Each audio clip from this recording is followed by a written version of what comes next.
You're listening to the Effective Statistician Podcast, a weekly show with Alexander Schacht and Benjamin Pieske, designed to help you reach your potential, lead great science, and serve patients without becoming overwhelmed by work. Today, I'm speaking with Helen about answers to 7 questions you probably have about improving your presentations using stories.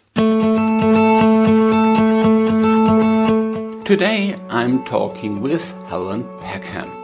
She is a really outstanding storyteller. She has been a TED speaker, she has organized TED events and has helped lots of people turning their ideas into storytelling gold. So stay tuned for this really interesting discussion about storytelling with Helen. I'm producing this podcast in association with PSI, a community dedicated to leading and promoting the use of statistics within the healthcare industry for the benefit of patients. Join PSI today to further develop your statistical capabilities with access to the video-on-demand content library, free registration to all PSI webinars, and much more. Visit the PSI homepage at psiweb.org to learn more about PSI activities. PSI member today.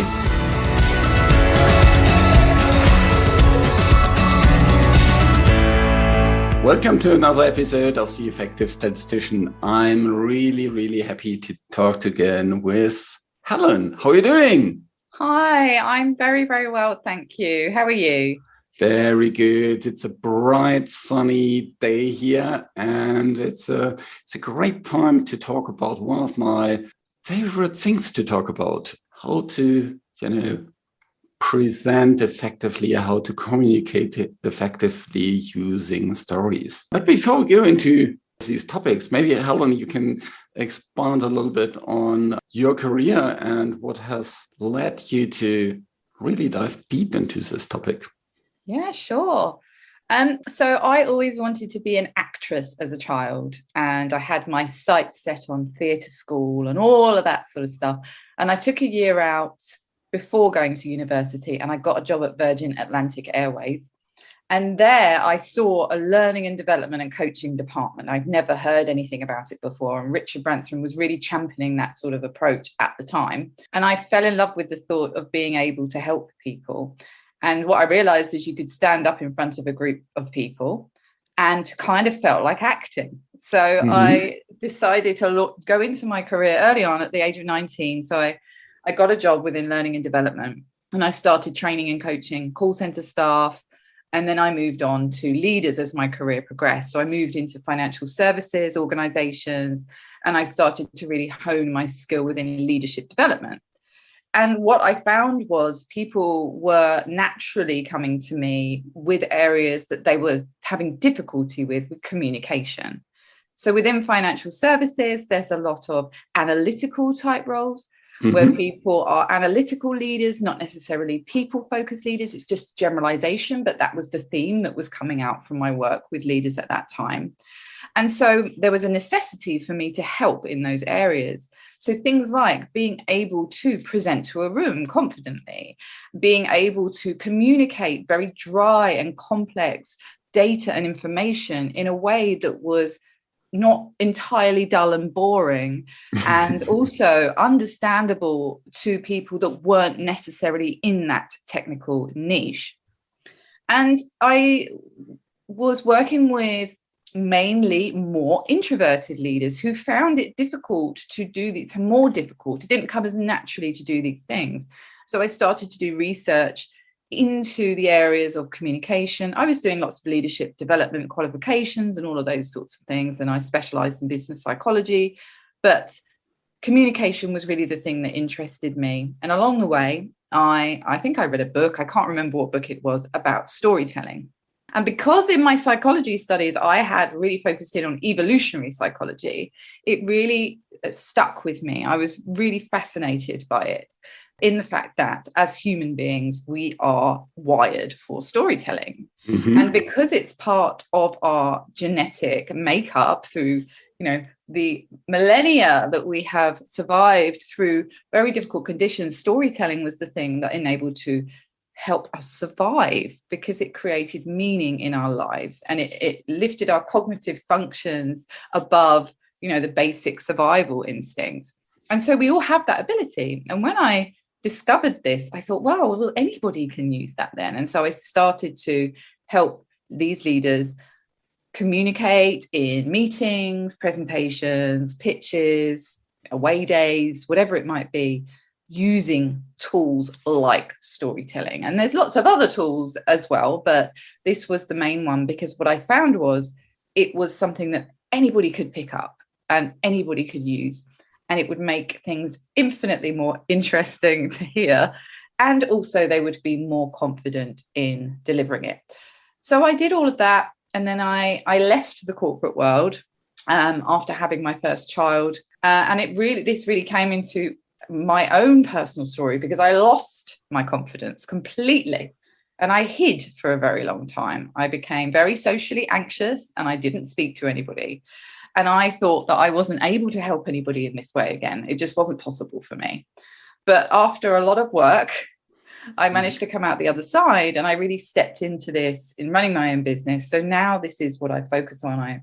I'm a speaker coach, so I help people deliver keynote talks and TED Talks. I'm a TEDx curator for a TEDx event as well. And I help corporate leaders and business owners to increase the impact of their communication using things like storytelling. And that's where I am today. Awesome. Very good. That sounds like exactly what we need, because, most of my listeners are technical experts, statisticians. Most of them are introverts. Yeah. If you go to any company, and through my work, I've talked to lots of different leaders. The frame is always the same, and it resembles 100% what you have just described. We need to convey data in an impactful way. We still want to be precise. We are usually not comfortable talking in front of people. I myself started being really, really uncomfortable early in my career. And recently someone called me, you're a natural presenter. No, I'm not. I've never been that. It's just a lot of learning and training. And exactly through these kind of things that you do, we all can improve and become much more confident. And it really kind of this dreading task of presenting can turn into fun over time. Yes, absolutely. It really can. Yeah. Awesome. So when talking about stories, let's dive into 7 questions about this. And this episode is based on a blog post that Helen wrote some time ago. And let's go alongside these 7 questions. So first is, do I also always have to share kind of my story? Like you did, like I did now? That always feels a little bit odd. Is that necessary? Wow. It's a really poignant question, because I do, in the short answer, I actually do think in some way, shape or form, showing some of yourself actually creates a huge connection with your audience. Mm-hmm. Now, a story can be as short as a sentence. So when we think about story, my story, we think, oh my God, my life story. Do I really have to be sharing all of that in order to communicate effectively? Now, if you are someone who's listening to this and you are a service-based business owner, so you run a business where you have a face in that business, and that is outward facing, and you founded the business, yes, I do think it's important for you to share a core story which involves some element of personal journey to your business. If you are listening to this and you are a leader within a business, or you have a role or a function within a business, then it's a different type of sharing your story. Mm-hmm. I believe that human connection, comes from being open and establishing common ground. And that's actually how we influence people. I mean, influencing is a big part of what I do. And how we influence people is by establishing common ground. And we establish common ground by showing some of ourselves. What is important to us? What motivates us? What challenges have we faced that we've overcome? What do we love? What are our hobbies? What are we most passionate about outside of work? I think these things are important to share. And you don't have to, if you're not someone, if you're very private and you keep your work your work and your social life and home life very separate, I completely understand that. You might be thinking, oh my God, the thought of that just fills me with dread. It doesn't have to be a forced thing. It can be in moments. Communication happens all the time. It's not just in a presentation, it's in a discussion or a chat. And I have been working a lot with leaders over the pandemic and beyond. And I know it's harder now to have those types of conversations because we're not necessarily, most of the companies I'm working with are still in a hybrid. They're working from home most of the time and they are working in the office some of the time. So those moments are harder to have, but you can still have them. So it's just a case of thinking, how open am I being with my colleagues, with my stakeholders, and how important is that? So I guess I haven't fully answered the question there, but it depends on who you are in terms of what you're listening to. Yes. Yeah, and also it depends on what the privacy of this story is. Of course, you can share something about kind of your experience with your kids, which might be really private, or it could be some story from your work life. Yes. I've once found out when I was first time talking to a new colleague that we had a common connection on LinkedIn, a former colleague from me, and she worked in a company that later got acquired by my company. And I thought, that's interesting. I said, I've worked with this awesome statistician in the past, and I see you also know her. And then she said, yes, she was my study statistician, and we worked really closely together. And says, that's funny. She was sitting in the office next to me for years. Yeah. And that established connection, that established trust. Absolutely. That's a very good example of when you establishing an early relationship with someone is establishing common ground. Yeah. People just do it naturally, but it's actually an influencing strategy. And as you say, it creates trust, and stories create trust. And you're right, it doesn't have to be all about your personal life, but showing a certain vulnerability of being open. Now, I shared in the story I told you at the beginning, me losing my confidence and becoming socially anxious. Now, I only shared that because it was relevant.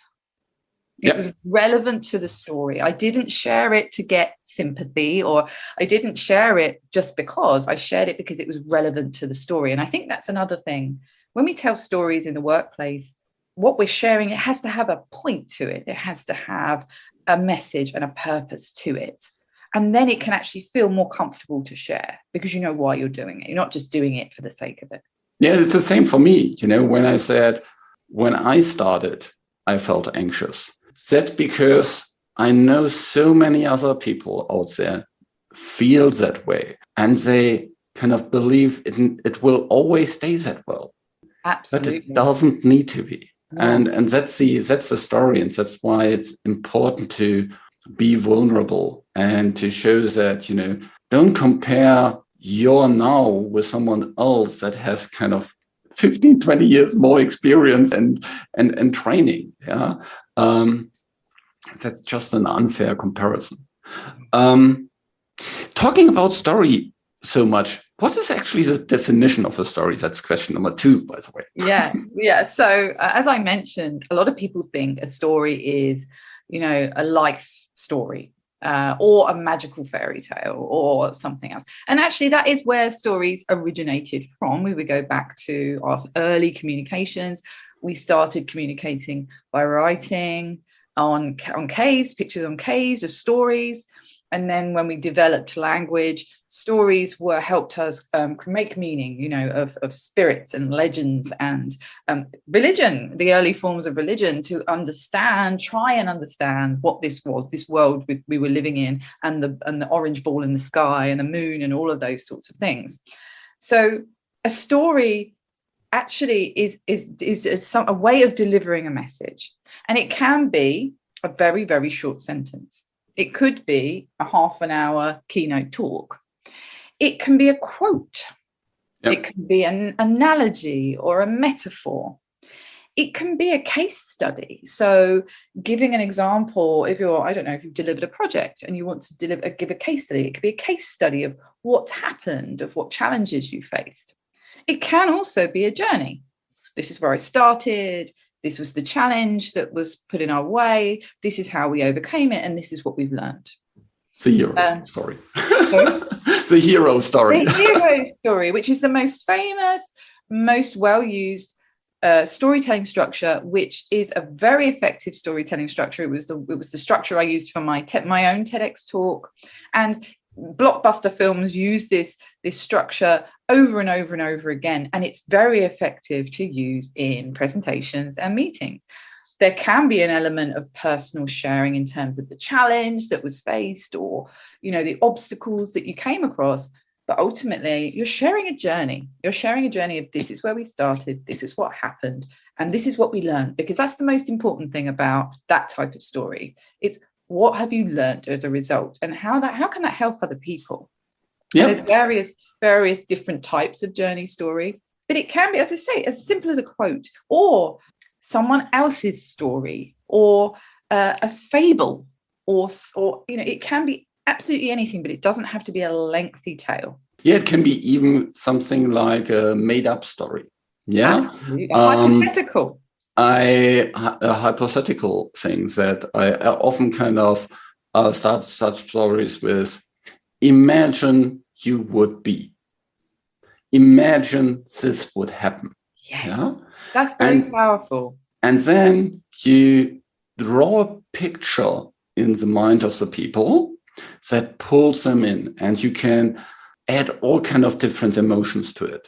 Time pressure and thrill and anxiety and fear and whatsoever, and really can pull people in, and then, creates this kind of momentum that you see in good movies directly from the start, where there's tension and, directly action and stuff like this.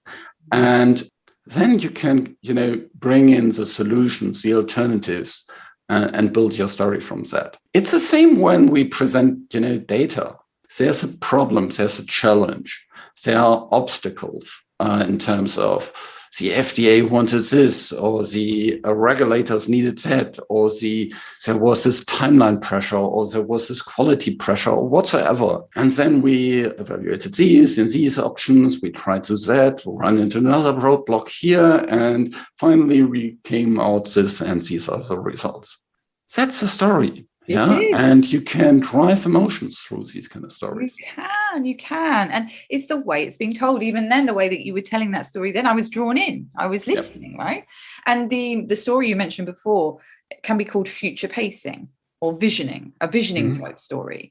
And that's very, very, very effective when you're trying to sell an idea, or you're introducing a new change, or there's, something that is going to happen that's going to affect lots of people. And you're focusing on the outcome, you're focusing on the future, and it's a positive vision. And that's where you can really, as you say, connect emotions into that.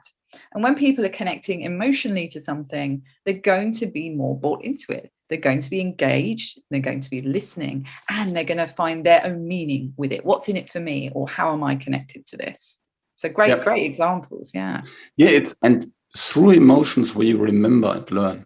We do. That's our brain filter to understand what's important. Yeah, everything that doesn't drive an emotion gets filtered out, is not stored. Something that drives an emotion, that gets filtered. There's this famous quote about people don't remember what you said, but how you made them feel. Yes, that's exactly the same. Yeah. And that quote in itself is a story. Yep. Because it leaves a mark, it leaves an impression, and it makes you think. Hemingway's shortest story, Baby Shoes, Unused for Sale. Really? 4 words, complete story. Baby shoes, unused for sale. Yeah. Interesting. That creates emotion. Yeah. Yes. And that's a really great example of how just a few words can be incredibly powerful. Yeah. It's the words that you're using and how you're making someone feel by the use of those words. Yeah, completely agree. So a story is not necessarily about telling a tale. It can be real, it can be imagined. We also say that it can be kind of an evolution, things like that. When do I best bring in stories? Do I in a presentation, for example? Yeah. So if we're going to use the example that you have to deliver a presentation in a meeting or virtually or face to face, however it's working for you, and that presentation has slides, and you're using the slides to drive how you're delivering that presentation, and those slides have maybe a lot of data on them. Mm-hmm. Let's just assume that there's going to be a lot of data. There's going to be a lot of information that needs to be shared. So what I would first of all do is take those slides and put them to one side. Yeah, very good. Now, bear with me on this. I know that some people will find that difficult because the slides are their support crutch. So the slides are being used to help them with their confidence in delivering the information. However, you can take the information on those slides. You can send those slides, but you would send the slides after the presentation, or you would completely strip back those slides and remove all of the things that aren't necessary and focus on visuals instead. So this is point one. Visuals work incredibly well alongside data. Yeah. Actually, they can replace data. They can replace data. And people can receive the data. They can receive the data and digest it in their own way after the meeting, or even before the meeting if it's required. But they don't have to see it on a slide in the meeting. So I ran some workshops during the pandemic to help people with just this very specific thing about how to deliver complex, boring data, dry messages in interesting ways.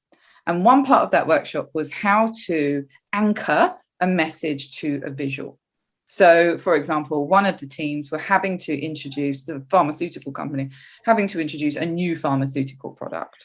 And their original presentation was full of detail and timelines and data and statistic and all those sorts of things. And I encouraged them to look at this as a journey. And this was a future-facing journey. Mm-hmm. And it was called future pacing, create a future pacing vision of this journey. Now, what was associated with that? What types of feelings? What did they want to connect people with? And one of the things that they wanted was a lion, because it meant that the people who were delivering stuff were going to have to be brave and all of this sort of thing. So they decided on what those images were, and then they plotted out a story in terms of this vision.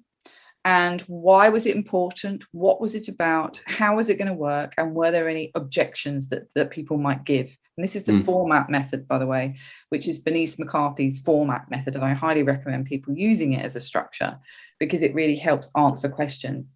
And then just tell it in the form of short stories.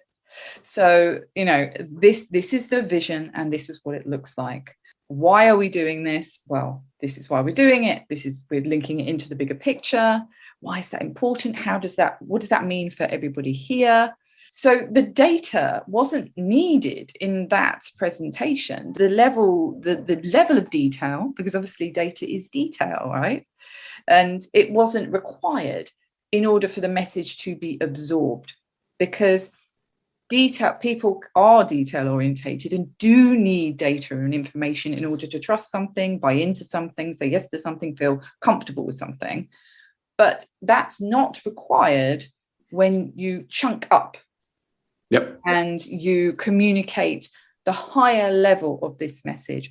Why is it important? What is it? How is it going to work? And what are the objections that people might ask, which is the what if. Yep. So that's my, in a nutshell, that's what I would recommend. Use analogies and metaphors. A lot of people think about a journey, a project, whatever it is, this piece of work that you're communicating that you've done. And so you're retrospectively reviewing it or is going to happen in the future.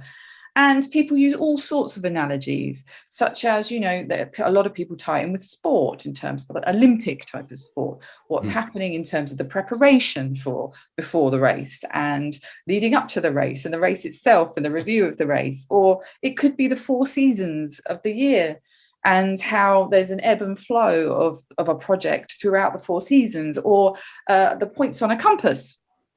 Like if you're attaching a piece of work to a metaphor, an analogy, a symbol, a framework that is out of context, it's more engaging. People can relate to it more. And as I say, use visuals on your slides if you're going to use them. And I'm talking full screen image. Yeah, completely agree. No writing at all. No bullet points. If you have to put a quote, if you want to put a quote on that, awesome. But no detail of writing, because what would happen is people just get stuck on reading what you're saying. They're not listening to you and they're not engaged, especially if it's virtual. If we're doing virtual delivery, you have to increase this like 10 times because it's so easy for people to be distracted in their own homes. Yep. So I think the main things that I would say. Also, stories can help you to deliver much easier. I was once at a PSI conference, that's a big pharmaceutical conference for statisticians. And there was a keynote presentation that lasted, 50 minutes. And the speaker had no slides and no notes and very eloquently delivered the talk. Wow. I asked him afterwards, how can you talk so eloquently for 50 minutes without any notes? And he said, it's pretty easy. I told 5 stories. There we go. So I only need to remember what 5 stories I need to tell. There you go. Yeah. So just on that point, as I'm a speaker coach, I am also a TED coach. So when I coach people to deliver TED Talks, they're not allowed notes, and we recommend that they don't use slides. Now, TED Talks are maximum 20 minutes, so they're not 50 minutes. But with any talk that anybody prepares, I always tell them to practice the talk in stories. Yeah. So they have a visual flip chart. And they have just, 4, and I actually asked them to use an image with maybe 1 keyword so that they remember that story and to practice that way. That also helps because if you memorize a script and then you recite that script, 1, you could forget and lose your place. Yep. And 2, it actually uses a different part of your brain. So it sounds robotic when it comes out. Yep. Yep. If you practice in the way that you've described in terms of in stories, that it could be different every time. That's okay. It could be slightly different, but you'll remember the order because it's remembered in stories. Yep. That is exactly the thing. And that will help you to get across your message, to connect with your audience, and make it easier for you. What a great combination. Just talking about slides, coming back to you, that is a very often problem that I see. Yeah, people start with slides as if the slides were the most important part of the presentation. No, it's you presenting it. Yeah. And the slides should support you, not the other way around. I know that people very often kind of first put all what they want to say on slides. Yeah. And that's okay if you then file these slides and use them as a kind of documentation afterwards or something like this. Yeah. But then always strip them down to things. And if you have tables on them, use a figure instead. Use a line chart, bar chart. There's lots of really, really engaging charts out there, and they're more and more used. And especially through the pandemic, people got used to many more data visualizations. That is awesome. Great way to tell a story when you build these kind of data visualizations. That's really, really awesome and cool. There's a famous video that I found really inspiring by Hans Rosling, who talked about the health and wealth of nations, how that developed over 100 years. Absolutely fascinating data visualizations, thousands of data points. Yeah. Okay, there we go. Yeah. So actually, that's a very good point in that we're not saying remove it all. Right? Yeah. I guess the question to ask when you're preparing something is what I'm putting on this slide going to enhance the impact of what I'm saying? Mm-hmm. Is it going to provide an anchor point? Is it going to make someone feel something? Is it going to help someone remember something? And if that's the case, okay, do it. I actually like to see, I've seen some of these graph, the way people are presenting data. I've seen some of it. I'd like to see some more, actually, to see how it has evolved during the pandemic. Because it's a good point that we're not saying remove it all. If it elevates it, if it increases the impact, if someone can remember it or it connects somebody to something, then absolutely use it. But it has to look good. Yeah. When you say anchor point, what is an anchor point? Oh, sorry. Yes. So in my learning and development background, when we were designing educational programs, I used to deliver the ILM, which is the Institute of Leadership and Management qualifications. So leadership qualifications. Learning is all about transfer, right? So it's about how someone is learning and retaining and then transferring information.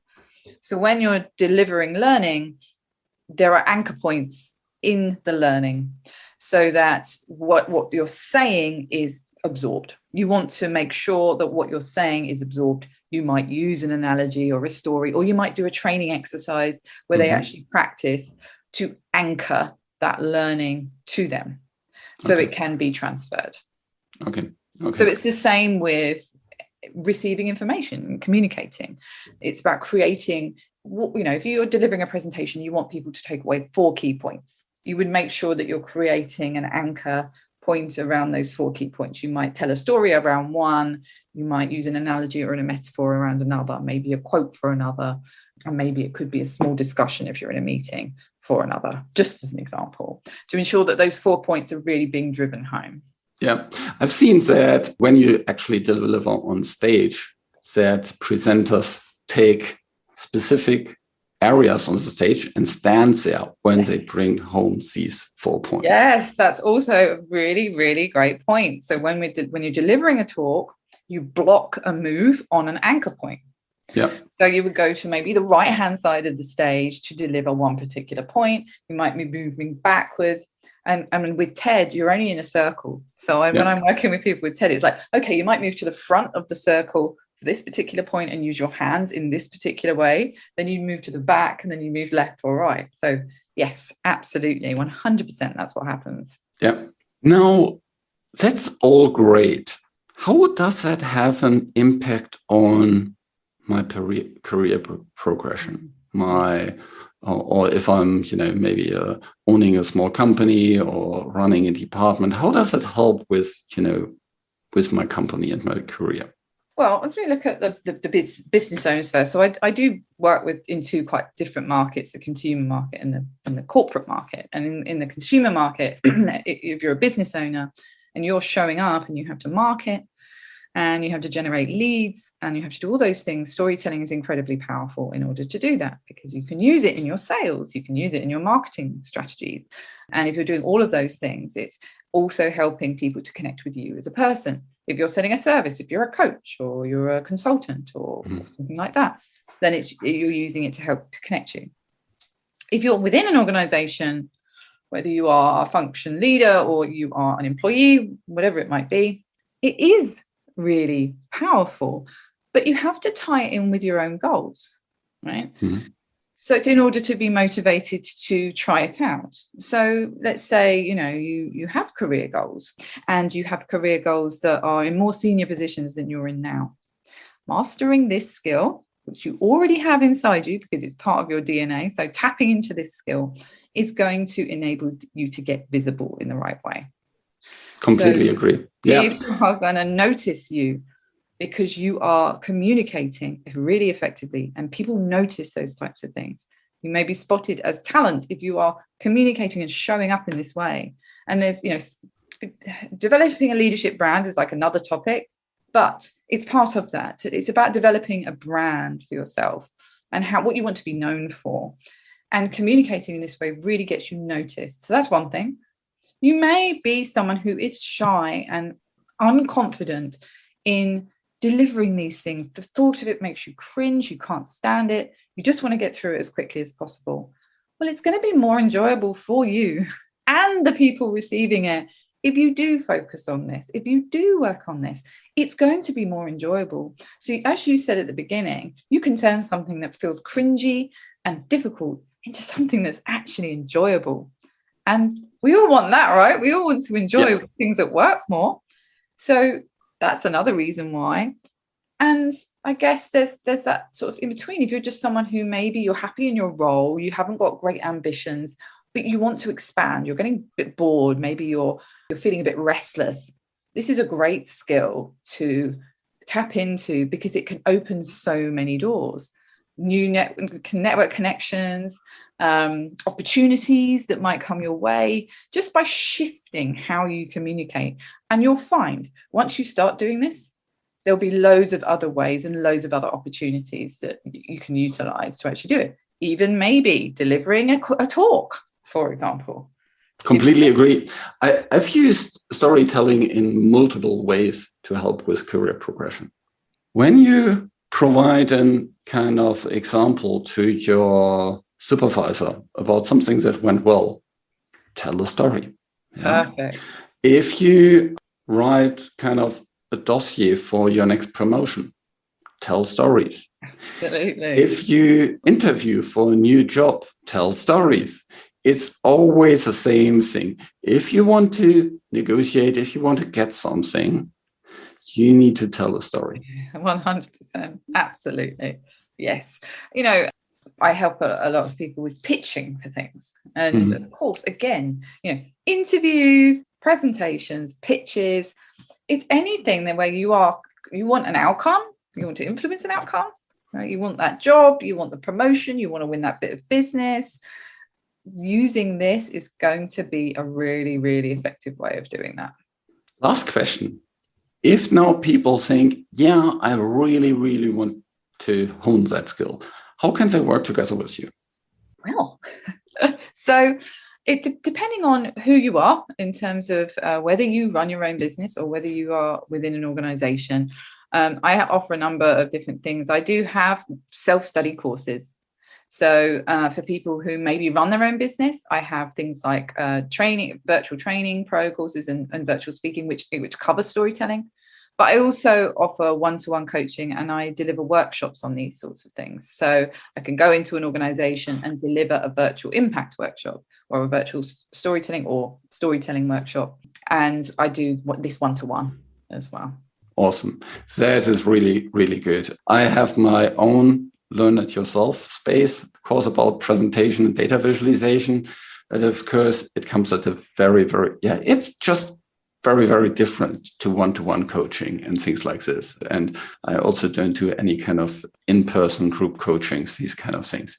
So great to have you as an expert there that people can talk to. And probably you learned a lot through this discussion about what is storytelling? How can you use it? Does it need to be something that is really personal to you? And if so, why are you doing it? What are different types of stories? When you can use them? And that's it. In the end, really drive your career success in a really big way. I learned that the hard way early in my career. And when I just thought about, well, the facts speak for themselves. No, they don't. And once I got that, there was a really noticeable improvement in terms of speed of progression. Any final points you want to get home for the listener, Helen? I guess, some people, when they're approaching this and they don't really know where to start, I would start with the thing that feels easiest to start with. So, for example, your next meeting, if you're having to present anything, have a go at telling a story and see what happens. Yep. Just start small and go from there would be my piece of advice. If you're thinking, oh my goodness, where do I start with this? I'd say start with something easy and start with something small. Completely agree. Awesome. Thanks so much, Helen. And of course, you will find all the links to her website and so on in the show notes. I really hope you enjoyed this discussion with Helen. There is a lot of free content about data visualization, influencing, storytelling, all these kind of different things on the homepage of The Effective Statistician. So check out our new library that we have there on our new homepage, and check out theeffectivestatistician.com and register for this library. This show was created in association with PSI. Thanks to Rain and Casey who help with the show in the background, and thank you for listening. Reach your potential, lead great science, and serve patients. Just be an effective statistician.